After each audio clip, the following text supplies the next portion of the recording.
Bismillahirrahmanirrahim. Bismillahirrahmanirrahim. Assalamualaikum warahmatullahi wabarakatuh. Innal hamdalillah nahmaduhu wa nasta'inuhu wa nastaghfiruh wa na'udzu billahi min shururi anfusina wa min sayyiati a'malina. May yahdihillahu fala mudilla lahu wa may yudlil fala hadiya lahu. Asyhadu an la ilaha illallah wahdahu la syarika lah wa asyhadu anna Muhammadan 'abduhu wa rasuluh. Allahumma shalli wa sallim ala nabiyyina Muhammadin wa ala alihi wa sahbihi ajma'in. Amma ba'du. Jamaah sekalian yang semoga dirahmati oleh Allah. Alhamdulillah kita sudah hampir masuk pertengahan Ramadan. Kita melaksanakan ibadah sholat isya, kita lanjutkan sholat tarawih. Kalau sudah masuk pertengahan Ramadan, itu biasanya tersisalah orang-orang yang imannya kuat, insya Allah ya. Kemajuan, safnya maju.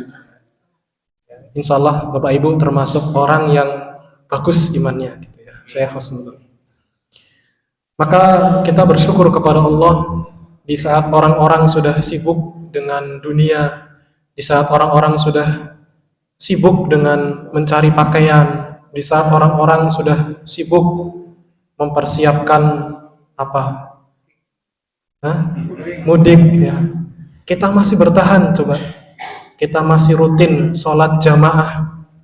Sholat jamaah itu pahalanya besar. Pahalanya besar. Bayangkan Bapak Ibu, 27 derajat lebih tinggi. Ya, bukan 27 kali ya, tapi 27 derajat. Enggak tahu 27 derajat itu berapa kalinya. Maka kita bersyukur di saat orang-orang itu meninggalkan sholat jamaah, kita masih bisa melaksanakan. Jangan sampai kita itu hilang dari masjid. Karena kita itu, kata Allah, innama ya'muru masajidallah man amana billahi wal yaumil akhir. Orang yang memakmurkan masjid itu adalah orang iman. Orang iman, tugasnya orang iman itu memakmurkan masjid, bukan memakmurkan pasar.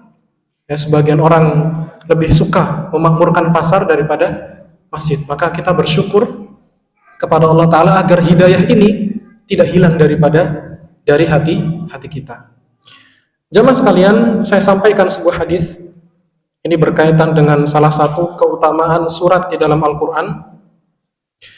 Hadis ini sahih, diriwayatkan dari Abu Hurairah bahwasanya Rasulullah SAW bersabda, qala Allah Ta'ala berfirman. Jadi ini adalah hadis qudsi. Jadi Rasulullah menyampaikan firman Allah di dalam hadis. Ini adalah hadis qudsi. Qasamtu as-salata baini wa baina 'abdi nisfaini.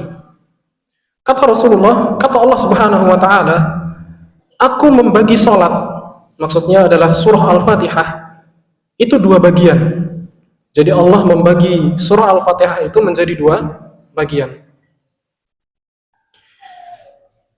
Yang mana satu bagiannya adalah untukku, untuk Allah Subhanahu wa taala, dan bagian yang lainnya adalah untuk hambaku.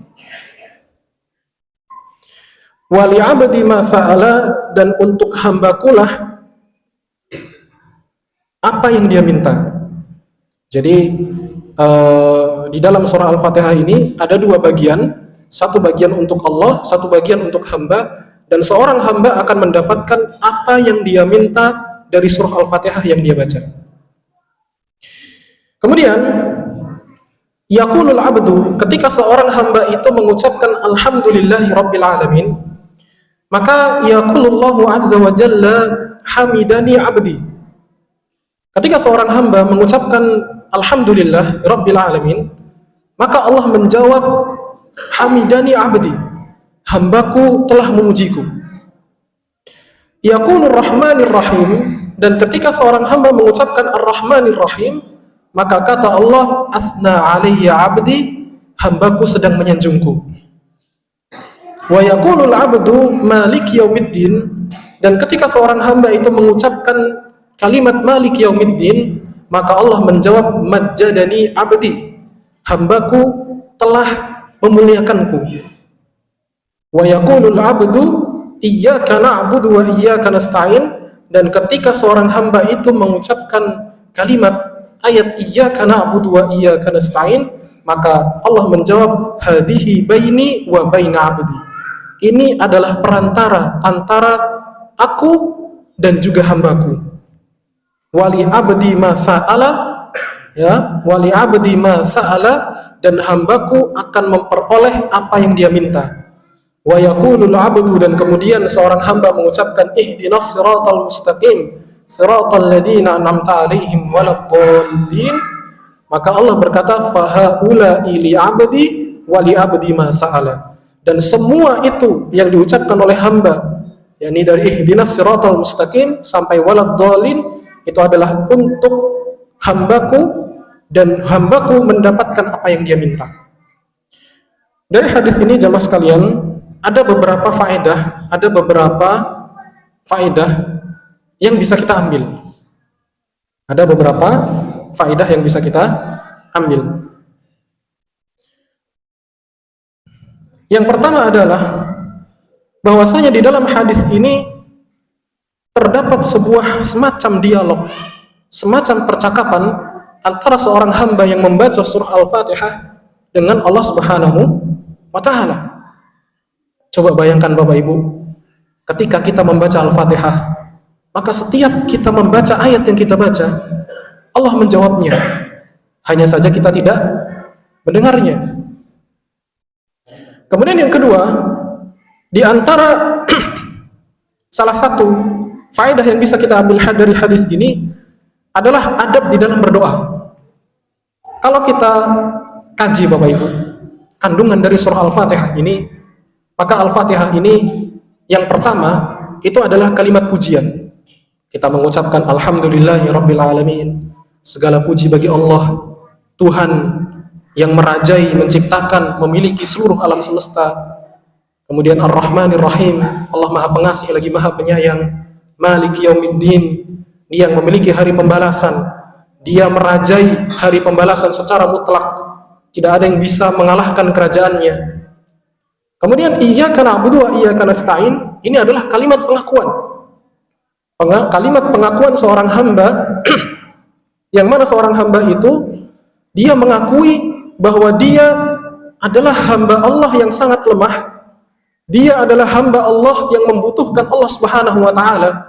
Dia adalah hamba Allah yang membutuhkan pertolongan dari Allah.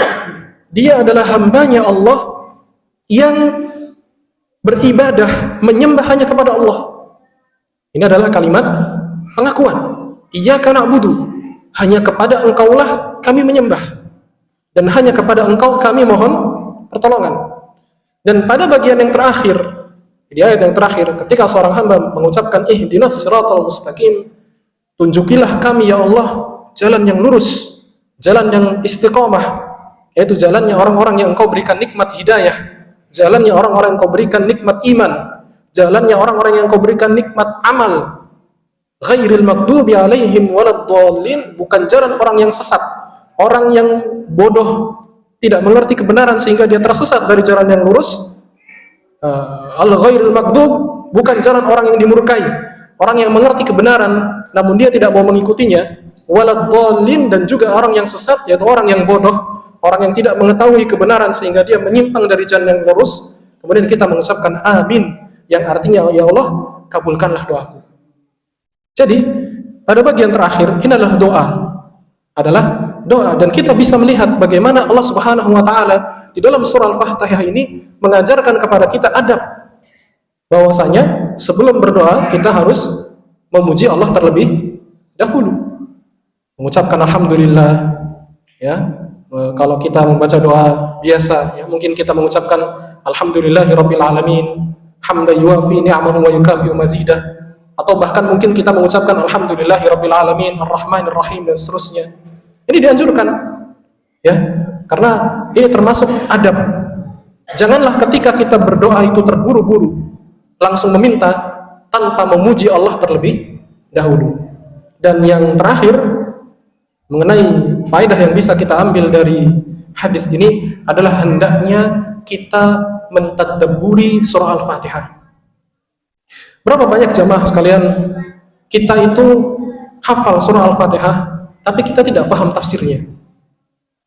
Kita itu setiap hari membaca surah Al-Fatihah tapi kita tidak tahu kandungan makna yang ada pada surah Al-Fatihah. Padahal jamaah, kalau kita buka buku-buku tafsir, subhanallah, mulai dari tafsir yang terkenal seperti tafsir Ibnu Katsir, tafsir At-Tabari, atau tafsir-tafsir yang kecil-kecil, tafsir yang ringkas-ringkas, itu ketika membahas surah Al-Fatihah itu membahas ayat yang cukup pendek namun tafsirnya cukup panjang.